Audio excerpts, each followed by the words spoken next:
આપનું સ્વાગત છે. આજે આપણે સમયમાં હજારો વર્ષ પાછા જઈ રહ્યા છીએ. આપણી પાસે જે સ્ત્રોતો છે તે જીપીએસસી જેવી પરીક્ષાઓ માટેના પ્રકરણ આદિમાનવથી સ્થાયી જીવનની સફર પર આધારિત છે. અમારો હેતુ માત્ર તથ્યોની યાદી બનાવવાનો નથી, પણ એ સમજવાનો છે કે આખરે એવું તો શું બન્યું કે જંગલમાં ભટકતો માનવી ગામડા વસાવીને રહેવા લાગ્યો. આ આખી સફરને આપણે ઊંડાણપૂર્વક સમજીશું. બરાબર. કારણ કે પરીક્ષામાં તથ્યો તો પૂછાય જ છે, પણ જો તેની પાછળની વાર્તા અને કારણ સમજાય તો એ તથ્યો ગોખવા નહીં પડે, એ આપોઆપ યાદ રહી જશે. આ માનવ ઇતિહાસનો સૌથી મોટો વળાંક હતો, જેણે આપણું આજનું જીવન શક્ય બનાવ્યું. તો ચાલો શરૂઆતથી શરૂ કરીએ. આદિમાનવ, જેને સ્ત્રોતોમાં શિકારી અને સંગ્રહખોર એટલે કે હન્ટર ગેધરર્સ કહ્યા છે, એમનું રોજનું જીવન કેવું હશે? આપણે ફિલ્મોમાં જોઈએ છે એવું જ? હા, ગણ્યન છે. તેમનું આખું જીવન ખોરાકની આસપાસ જ ફરતું હતું.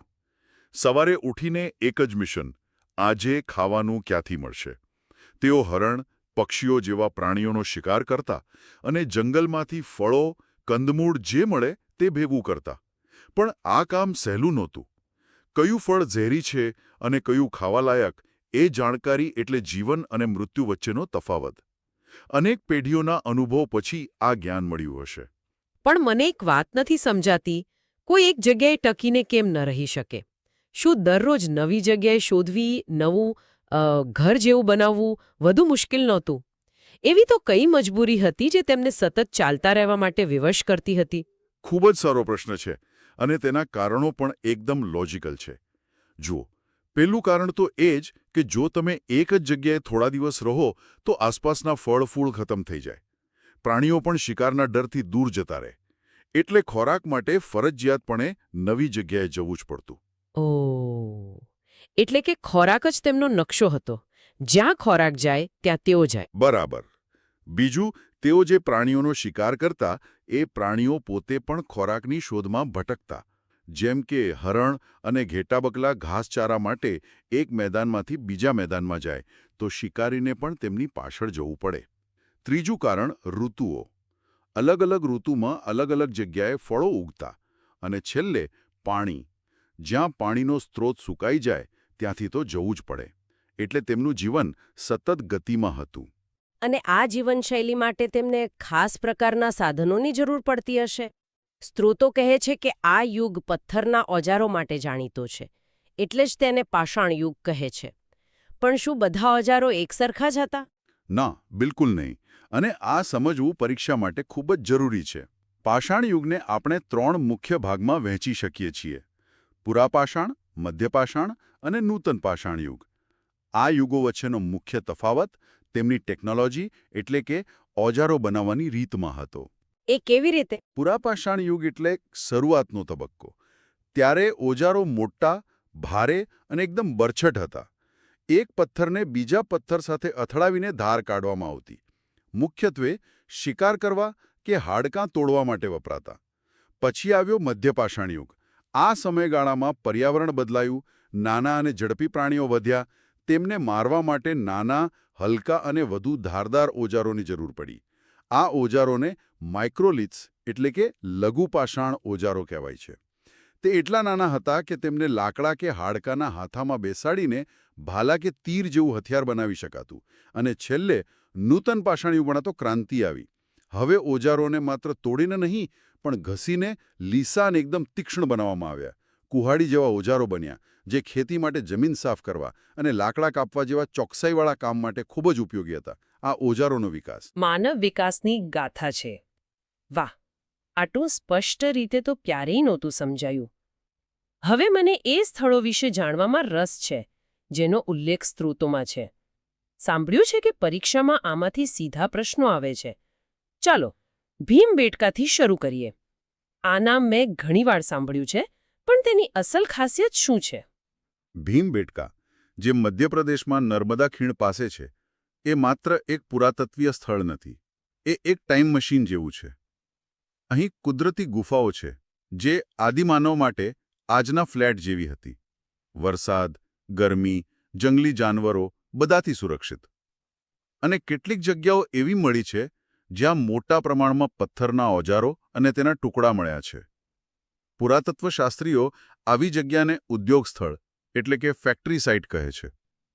ઉદ્યોગ સ્થળ એટલે કે એ સમયની જીઆઈડીસી. હા, બિલકુલ. આ કોઈ રહેવાની કાયમી જગ્યા નહોતી, પણ એવી જગ્યા હતી જ્યાં સારા પથ્થરો મળતા અને લોકો ત્યાં ખાસ ઓજારો બનાવવા માટે ભેગા થતા. જાણે કે એ સમયનું મેન્યુફેક્ચરિંગ હબ. એટલે તેઓ આ ગુફાઓમાં રહેતા હતા. પણ શું તેઓ માત્ર જીવતા હતા કે પછી તેમની કોઈ સંસ્કૃતિ પણ હતી? શું તેમણે પોતાના કોઈ નિશાન પાછળ છોડ્યા છે જે આપણને તેમના મનની અંદર ઝાંખવા દે? હા, તમે મુદ્દાની વાત કરી. ભીમબેટકાની સૌથી મોટી ભેટ તેના શૈલચિત્રો એટલે કે રોક પેઇન્ટિંગ્સ છે. 500થી વધુ ગુફાઓમાં હજારો વર્ષો સુધી ચિત્રો દોરાયા છે. તેમાં શિકારના દ્રશ્યો છે, જેમાં માણસો ભાલા લઈને પ્રાણીઓ પાછળ દોડી રહ્યા છે. પક્ષીઓ, હરણ, બળદ જેવા પ્રાણીઓના ચિત્રો છે. અમુક ચિત્રોમાં લોકો સમૂહમાં નાચી રહ્યા છે. આ ચિત્રો માત્ર કળા નથી, એ તેમના જીવન, તેમની માન્યતાઓ અને તેમની દુનિયાને જોવાની દ્રષ્ટિની એક બારી છે. એ આપણને કહે છે કે તેઓ માત્ર પેટ ભરવા માટે જીવી રહ્યા નહોતા. તેઓ વિચારી રહ્યા હતા, અનુભવી રહ્યા હતા અને પોતાની જાતને વ્યક્ત કરી રહ્યા હતા. આ તો અદ્ભુત છે. ભીમબેટકા ઉપરાંત સ્ત્રોતોમાં દક્ષિણ ભારતમાં કુર્નુલની ગુફાઓ અને હંસગીનો પણ ઉલ્લેખ છે. હા, આ બધા પુરાપાષાણ યુગના મહત્વના કેન્દ્રો હતા.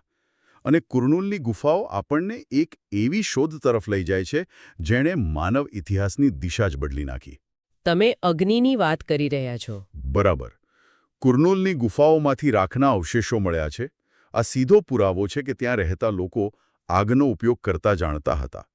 લગભગ 11,000 વર્ષ પહેલાં માનવીએ આગનો વ્યાપક ઉપયોગ શરૂ કર્યો. અને વિચારો કે તેનાથી જીવન કેટલું બદલાઈ ગયું હશે. માંસ શેકીને ખાવા મળ્યું હશે જે પચાવવામાં સહેલું હોય. એ તો ખરું જ, પણ તેનાથી પણ વધુ. રાત્રે ગુફામાં પ્રકાશ મળ્યો, ઠંડીમાં ગરમી મળી અને સૌથી મહત્વનું, આગ એ સમયની સિક્યોરિટી સિસ્ટમ હતી. ગુફાના મોં પાસે આગ સળગાવી દો એટલે મોટાભાગના હિંસક પ્રાણીઓ નજીક આવવાની હિંમત ન કરે. આગના કારણે માનવી પહેલીવાર સાચા અર્થમાં ફૂડ ચેઇનમાં ટોચ પર આવ્યો. તે હવે માત્ર શિકાર નહોતો, પણ શિકારીઓથી સુરક્ષિત પણ હતો. અને લગભગ આ જ સમયગાળામાં કુદરતમાં પણ એક મોટો ફેરફાર થઈ રહ્યો હતો, ખરું ને? હા, લગભગ 12,000 વર્ષ પહેલાં પૃથ્વી પર હિમયુગનો અંત આવ્યો અને આબોહવા ગરમ અને ભેજવાળી બનવા લાગી. આ કોઈ નાનો ફેરફાર નહોતો. આના કારણે દુનિયાભરમાં વનસ્પતિ અને પ્રાણી સૃષ્ટિમાં જબરદસ્ત ફેરફારો થયા. ઘણા વિસ્તારોમાં ઘાસના મોટા મોટા મેદાનો વિકસ્યા. અને જ્યાં ઘાસ હોય ત્યાં ઘાસ ખાનારા પ્રાણીઓ આવે. એકદમ સાચું. હરણ, ઘેટા, બકરા, ગાય જેવા તૃણાહારી પ્રાણીઓની સંખ્યામાં જાણે વિસ્ફોટ થયો. માનવીએ જોયું કે આ પ્રાણીઓ ટોળામાં રહે છે અને તેનો શિકાર કરવો પ્રમાણમાં સહેલો છે. તેણે તેમની આદતો, તેમના પ્રજનન ચક્રનો અભ્યાસ શરૂ કર્યો અને આ અવલોકનમાંથી જ ધીમે ધીમે વિચાર આવ્યો. તેમનો શિકાર કરવા પાછળ ભટકવા કરતાં તેમને પકડીને આપણી સાથે જ રાખીએનું કેવું? બસ અહીંથી જ પશુપાલનનો પાયો નંખાયો. અને ખેતીનું શું? તે કેવી રીતે શરૂ થઈ? એ પણ આ જ આબોહવા પરિવર્તનનું પરિણામ હતું.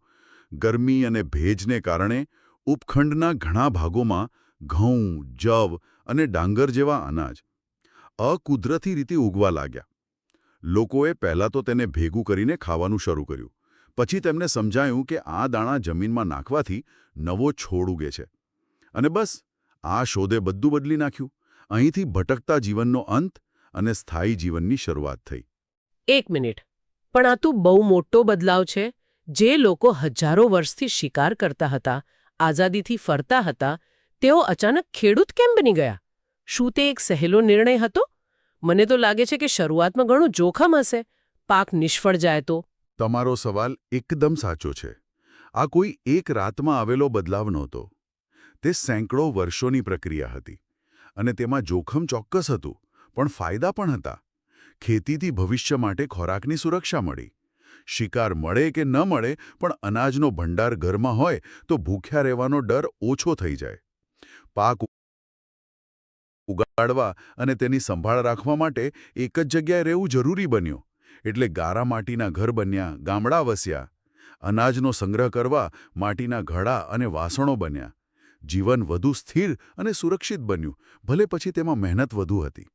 આ પરિવર્તનને સમજવા માટે સ્ત્રોતોમાં આપેલા સ્થળો અને ત્યાંથી મળેલા અવશેષોનું કોષ્ટક ખૂબ જ મહત્વનું છે. ચાલો એ સ્થળોની એક વર્ચ્યુઅલ ટૂર કરીએ. શરૂઆત કરીએ મહેરગઢથી.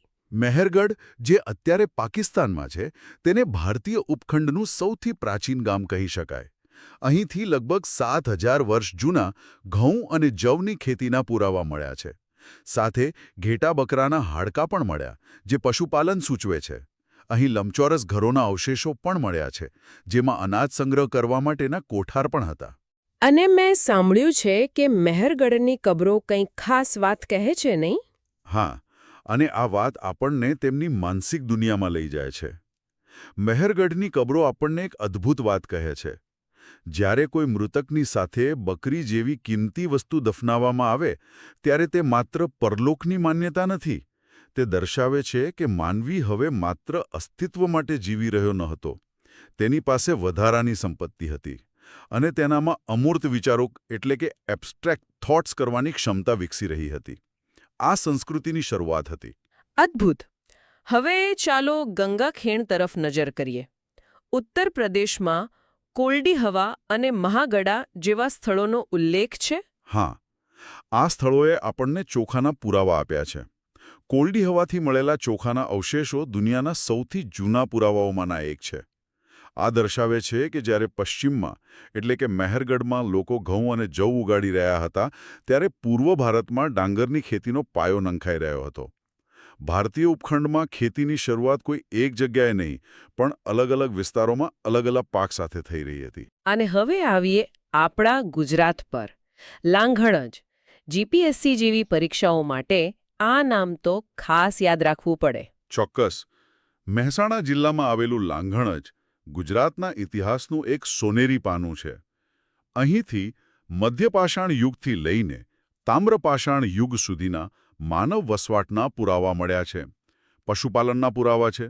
પણ સૌથી રસપ્રદ વાત એ છે કે અહીંથી ગેંડાના હાડકાં મળ્યા છે. આ શું બતાવે છે? એ બતાવે છે કે હજારો વર્ષ પહેલાં ઉત્તર ગુજરાતનો આ વિસ્તાર આજ કરતાં ઘણો અલગ, વધુ ભેજવાળો અને જંગલોથી ઘેરાયેલો હશે, જ્યાં ગેંડા જેવા પ્રાણીઓ રહી શકતા હતા. વાહ, આ તો આખા પર્યાવરણનો ઇતિહાસ કહી દે છે. હવે ઉત્તર તરફ જઈએ. જમ્મુ કાશ્મીરમાં બુર્જહોમ અને ગુફક્રાલ, તેમના નામ જેવા જ તેઓ અલગ હશે? બિલકુલ. આ કાશ્મીરી સંસ્કૃતિના પ્રારંભિક કેન્દ્રો હતા. અહીંની ખાસિયત તેમના ઘર હતા. તેઓ જમીનમાં ખાડા ખોદીને ઘર બનાવતા, જેને ખાડારાળા મકાનો અથવા પિટ હાઉસીસ કહેવાય છે. ઉપરથી છાપરું ઢાંકી દેતા, અને અંદર જવા માટે સીડીઓ હતી.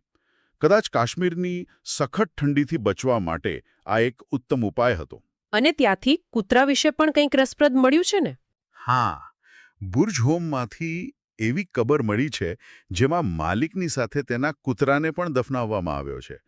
આ માનવ અને પ્રાણી વચ્ચેના ગાઢ ભાવનાત્મક સંબંધનો કદાચ સૌથી જૂનો પુરાવો છે. તે માત્ર પાળતું પ્રાણી નહોતો, પરિવારનો સભ્ય હતો. પૂર્વમાં બિહારના ચિરાંદ અને દક્ષિણમાં મહારાષ્ટ્રના ઈનામ ગામનો પણ ઉલ્લેખ છે. હા, ચિરાંદમાંથી પણ ઘઉં, જવ, મગ જેવા અનાજ અને ભેંસ બળદના હાડકાં મળ્યા છે. જ્યારે ઈનામ ગામમાં ગોળ આકારના ઘરો હતા અને ત્યાંના લોકો બાજરી અને જવની ખેતી કરતા હતા. ત્યાંથી બાળકોના મૃતદેહના અવશેષો પણ મળ્યા છે. આ બધા સ્થળો મળીને એક ચિત્ર બનાવે છે કે કેવી રીતે ભારતભરમાં અલગ-અલગ જગ્યાએ પોતાની આગવી રીતે માનવ સ્થાયી જીવન તરફ આગળ વધી રહ્યો હતો. તો આજે આપણે આદિમાનવના શિકાર અને ખોરાક સંગ્રહના જીવનથી શરૂ કરીને ખેતી, પશુપાલન અને સ્થાયી ગામડા વસાવવા સુધીની એક અકલ્પનીય સફર કરી. આખી વાતનો સાર એ છે કે આ કોઈ એક રાતનો ચમત્કાર નહોતો, પણ હજારો વર્ષોની પ્રક્રિયા હતી, જેમાં પર્યાવરણીય બદલાવ, ટેકનોલોજીનો વિકાસ અને માનવ બુદ્ધિએ સાથે મળીને કામ કર્યું. બરાબર. અને પરીક્ષા માટે આ કારણ અને અસરનો સંબંધ સમજવો ખૂબ જ જરૂરી છે. આબોહવા બદલાઈ, કારણ. તેથી ખેતી અને પશુપાલન શક્ય બન્યું, અસર. સ્થાયી થવું પડ્યું, કારણ તેથી ઘર અને વાસણો બન્યા, અસર. મહેરગઢના લંબચોરસ ઘર, બુર્જહોમના ખાડાવાળા ઘર, લાંગણજના ગેંડાના અવશેષો, આ બધી વિશિષ્ટતાઓ યાદ રાખવી ખૂબ જ અગત્યની છે. શ્રોતાઓ માટે એક અંતિમ વિચાર. આપણે બુર્જ હોમમાં માલિક સાથે દફનાવાયેલા કૂતરાની વાત કરી. સ્ત્રોતો પણ કહે છે કે કૂતરો માનવીનો પહેલો સાથી બન્યો. અને આ જ વિચારવા જેવી વાત છે. આ મહાન પરિવર્તનના સમયગાળામાં જ્યારે માનવી દરેક વસ્તુને તેની ઉપયોગિતાની દ્રષ્ટિએ જોતો હતો, ત્યારે તેણે ઘેટા, બકરા કે ગાય જેવા દૂધ કે માંસ આપતા પ્રાણીઓ પહેલાં કૂતરાને શા માટે પાળ્યો? એક એવું પ્રાણી જે પોતે પણ માંસાહારી હતું. આંતરપ્રજાતિની આ મિત્રતાએ માનવીને એવું તો શું આપ્યું હશે જે પશુપાલનના પ્રથમ પગલા માટે નિર્ણાયક બન્યું? સુરક્ષા, શિકારમાં મદદ, કે પછી હજારો વર્ષના એકાંત પછી માત્ર સાથ? આ પ્રશ્ન આપણને માનવ અને પ્રાણી વચ્ચેના સંબંધોની ઊંડાઈ વિશે વિચારવા પ્રેરે છે.